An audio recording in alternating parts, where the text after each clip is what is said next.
taken apart, you say? Oh my. Yes, it's time for the dirty lens. Ooh, even dirty lens. Hang on. Lovely. Midweek catch up. I went to get some diesel the other day, and our local garage has now gone up to 194.9. Ridiculous. Anyway, Project Pinky. I've already decided I'm going to have the cases blasted because it saves hours and hours and hours and hours with paint stripper degrease, like literally hours.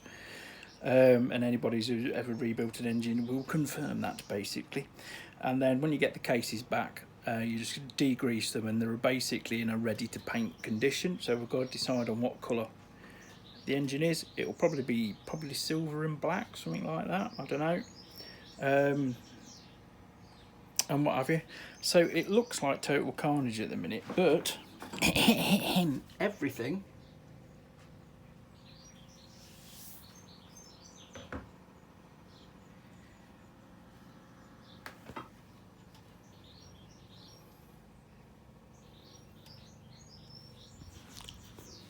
is all bagged up, labelled. Look, even the little stuff. So basically it's just a big Airfix kit, but you don't need glue. You do need something like Yamabond though, because the one thing the Japanese won over the British bikes is horizontally split cases instead of vertically split cases, which was traditional on a British bike. And you can see here there is no gasket between the two surfaces.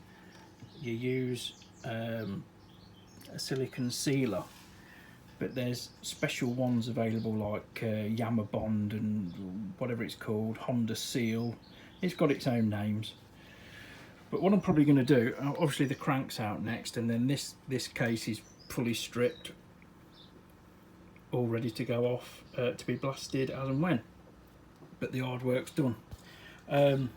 Bearing surfaces, stuff like that, really absolutely no wear at all.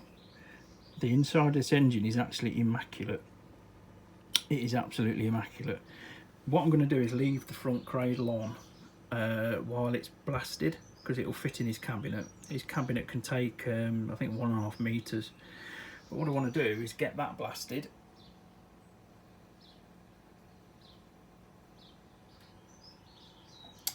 and then we can see the proper extent of the damage, what will need to be repaired, or whether it's just surface rust and cack, basically.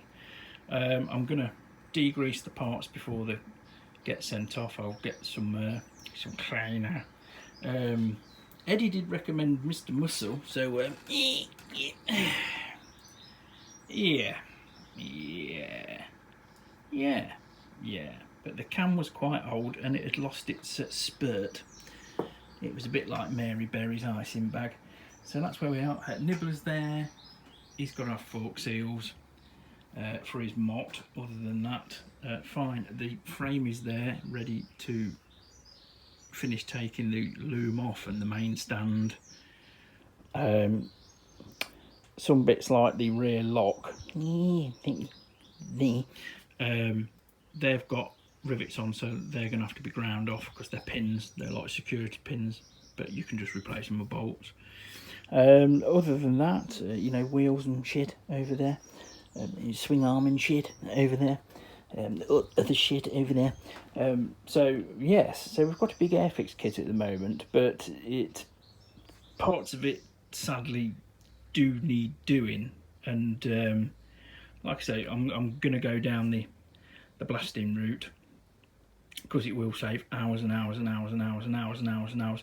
Even if you've got to pay the guy local to me, I estimate, to do the complete engine, obviously the crank out and all that lot, he'll get all the cases, probably about 100 quid, which, if you consider how many hours it's going to take you to do it to an equal finish, well, you won't get an equal finish, really.